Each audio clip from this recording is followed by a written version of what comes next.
Morning student. मैं doctor Vijay Kumar, सहायक आचार्य FM बाबा गंगादास राजकीय महिला महाविद्यालय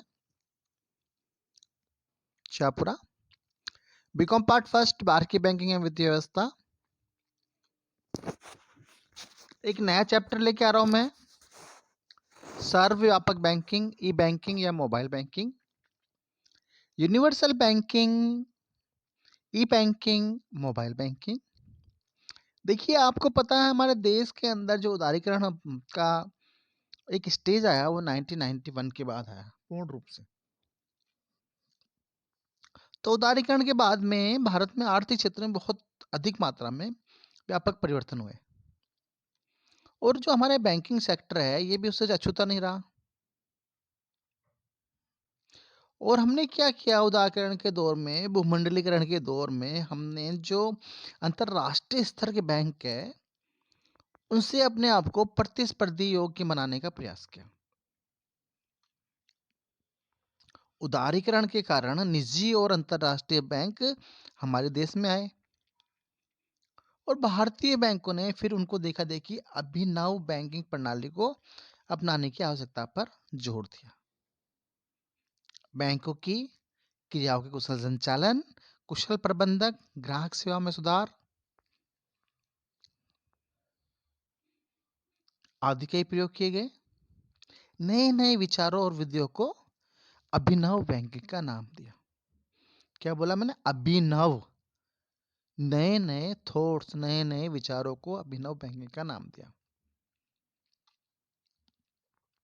तो अभिनव जो परिवर्तन हुए उसमें सबसे महत्वपूर्ण परिवर्तन था इलेक्ट्रॉनिक बैंकिंग यानी ई बैंकिंग।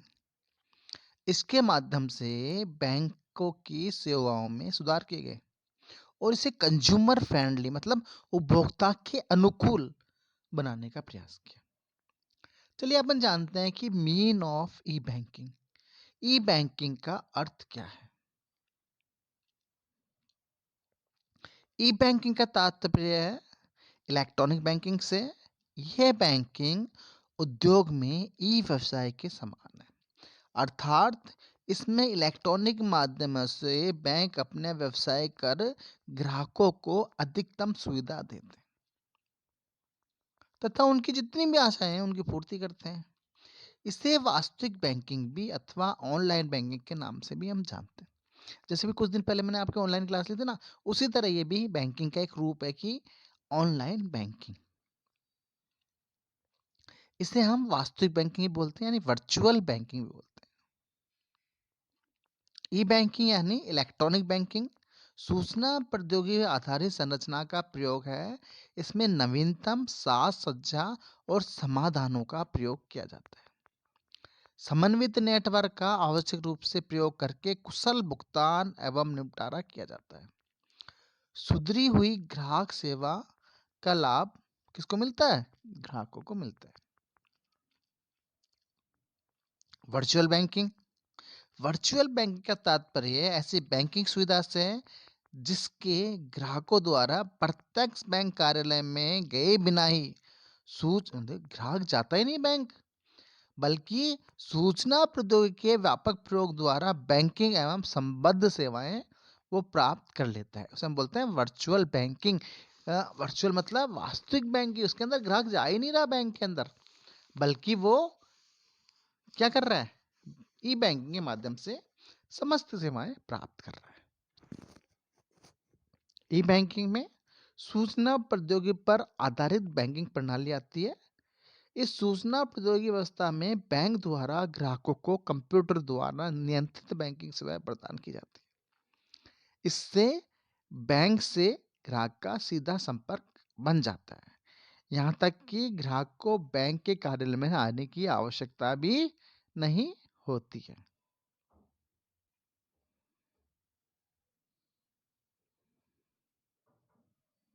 चलिए अब बात करते हैं ई बैंकिंग में कौन कौन सी सेवाएं शामिल होती हैं। देखिए, ई बैंकिंग में आप बोलेंगे सर ये तो बिल्कुल हम रोज ही देखते हैं। हाँ, यस, वही परिवर्तन नवीनतम, वो पहले नहीं थे 1991 से पहले। तो देखिए ई बैंकिंग में कौन कौन सी सेवाएं शामिल होती है? एटीएम, आपके पास पॉकेट के अंदर एटीएम होता है ना, जानते हैं आप? जानते हैं, देखा ना आपने एटीएम? एटीएम का मतलब क्या हुआ, बताओ? एटीएम का मतलब हुआ अल्टरनेट टेलर मशीन या स्वचालित टेलर मशीन। दूसरा है क्रेडिट कार्ड अथवा डेबिट कार्ड या स्मार्ट कार्ड। तीसरा ईएफटी, अब बहुत बच्चे फीस जमा कर, ईएफटी, ईएफटी नाम सुना आपने? इलेक्ट्रॉनिक फंड ट्रांसफर सिस्टम, ठीक है। चेक ट्रांजैक्शन आप जानते हैं, electronic cheque recording payment system, mobile banking आप जानते हैं, करते हैं ना आप लोग मोबाइल बैंकिंग, फोन पे, समझ गए? वो एक तरह से मोबाइल बैंकिंग का ही पार्ट है। इंटरनेट बैंकिंग, आपका पैसा अपने घर में बैठे हुए आप फट ट्रांसफर कर दो। टेलीफोनिक बैंकिंग, टेलीफोन के माध्यम से भी आप पेमेंट करते हैं। ऑटोमेटिक फंड ट्रांसफर, पी बे, पी बी पे आप जानते हैं, BPAY, बिलों का भुगतान करते हैं आप लोग, बिजली के बिलों का भुगतान। ई बैंकिंग ग्राहकों को उनकी सुविधा के अनुसार किसी भी समय बैंकों से लेन देन की सुविधा प्रदान करती है। इससे खातों के मध्य भुगतान हस्तांतरण, बिलों के भुगतान तथा 7 दिवस व 24 घंटे की सुविधा प्रदान होती है। 24 आवर्स बाय 7 है, 24 घंटों आप कभी भी 7 दिन तक यूज करो बैंकिंग को, ई बैंकिंग को। चलिए अब बात करते हैं कि ई बैंकिंग का क्षेत्र क्या है या ई बैंकिंग का महत्व क्या है। Scope and importance of E banking. E banking के जो लाभ हैं वो निम्नलिखित है। कौन कौन से, देखिए। बैंकों के लिए सेवाओं की परिचालन लागत भारी कम हो जाती है। पहले पेपर वर्क होता था, अब पेपर वर्क होता ही नहीं है। आप अब मोबाइल के माध्यम से या इलेक्ट्रॉनिक माध्यम से अपना ट्रांजेक्शन्स कीजिए ना, पेपर की जरूरत कहाँ पड़ गई। अब देखिए आपका, पहले तो लेके रखते थे, बहुत सारे बैंक में जाते थे, बड़े बड़े रजिस्टर्स होते थे। अब वहाँ उसकी जगह क्या आप क्या देखते हैं, कंप्यूटर्स देखते हैं। तो वो खर्चा बच गया ना स्टेशनरी का। तो भारी परिचालन लागत में, पहले डाकिया डाक लेके जाता था बैंक संबंधी, अब फट आपके मोबाइल पे ईमेल आती है, ठीक है। तो बैंकों के लिए सेवाओं का परिचालन लागत में भारी कमी आ गई है। ग्राहकों को घर बैठे सभी प्रकार की सेवाएं उपलब्ध करवाई जाती है। इससे ग्राहक को बैंक कार्यालय आने की आवश्यकता नहीं होती। पैसे निकलवाने के लिए एटीएम मशीन में जाओ, बैंक में लाइन लगनी थोड़ी है। पहले हम क्या करते थे, लाइन लगते थे, लाइन लग के बहुत देर में तो नंबर आता था उसका, और उसके बाद पैसे निकालता था। अब सीधे एटीएम में गए, खट कार्ड डाला, प्लास्टिक में नहीं है, फट कार्ड डाला और पैसे आपके हाथ में। ई बैंकिंग में बैंक के लेन देन के रिकॉर्ड में गलती की संभावना समाप्त हो जाती है, क्योंकि ये काम अब कौन कर रही है, मशीन कर रही है। पहले कौन करता था, आदमी करता था। तो मैनुअली मिस्टेक होने की या गलती होने की, आप उसके करप्ट होने की संभावना से इनकार नहीं कर सकते थे। ग्राहकों को एटीएम से किसी भी समय नगद राशि प्राप्त करने की सुविधा मिलती है। 24 आवर्स बाय 7 उपलब्ध सुविधा है। डेबिट कार्ड एवं क्रेडिट कार्ड के माध्यम से बिना नगद राशि की वस्तुएं खरीदने की सुविधा मिलती है। आप डेबिट कार्ड है आपके पास, एटीएम कार्ड है, क्रेडिट कार्ड है, अब पैसा आपके पास नहीं है, कोई दिक्कत नहीं, कार्ड में लेकिन अकाउंट में पैसा है, तो आप डेबिट कार्ड से उस चीज को खरीद सकते हैं। पैसा ऑटोमेटिक बैंक से उसके पास ट्रांसफर हो जाएगा। और जब इस प्रकार से हम किराया करते हैं ना, खरीदते हैं वस्तुएं, तो हमें बहुत सारी छूटें मिलती हैं, बहुत सारे डिस्काउंट्स भी हमको मिलते हैं। और जो कस्टमर अपने पास नकद में राशि रखता था, उसकी असुविधा होती थी, उससे मुक्ति मिलती है। ग्राहक अपने एक खाते से दूसरे खाते तथा एक स्थान से दूसरे स्थान पर धनराशि स्थानांतरित कर सकता है, केवल कंप्यूटर स्मार्ट मोबाइल की सहायता के। अगली बात, इसमें मुद्रा का भौतिक स्वरूप में लेन देन नहीं होता है। ग्राहक अपने व्यक्तिगत कंप्यूटर पे बैंक खाते का संचालन कर सभी सेवाएं प्राप्त कर सकता है।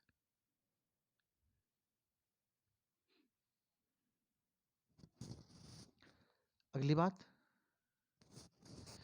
कि ग्राहक की सुरक्षा के लिए बैंक द्वारा खाता संचालन करने के लिए एक पासवर्ड दिया जाता है।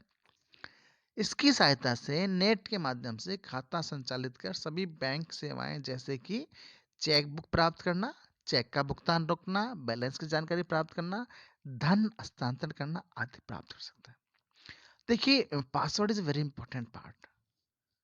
आपके पास जो पासवर्ड दिया गया है, बैंक के पास है, आपके मोबाइल में पासवर्ड है, आप जो भी ट्रांज़ैक्शंस करते हैं, एटीएम कार्ड के लिए आप जो पासवर्ड यूज़ करते हैं, वो बहुत ही गोपनीय होता है। वो कोई भी ना तो बैंक वाला पूछता है, ना आप किसी को बताना चाहिए, नहीं तो अगर आपने पासवर्ड बताया, तो आपके सारे पैसे वो कोई ले जाएगा। अगली बात है, इसमें कागज़ की आवश्यकता समाप्त हो जाती है तथा श्रम और समय दोनों की बचत होती है।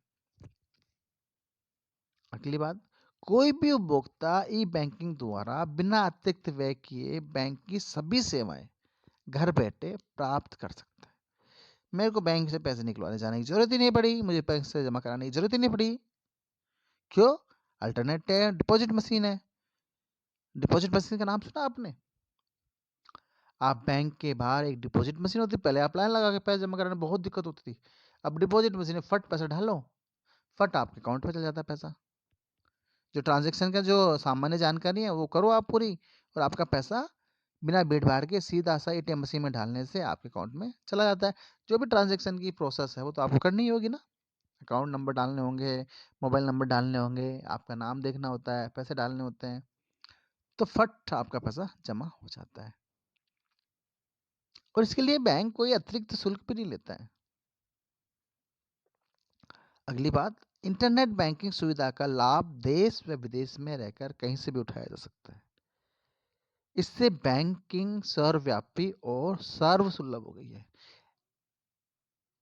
एनीवेयर बैंकिंग, कहीं भी, सुबह शाम रात दिन, घर के बाहर घर के अंदर, कहीं भी आप बैंकिंग का यूज करो ना, किसने मना किया।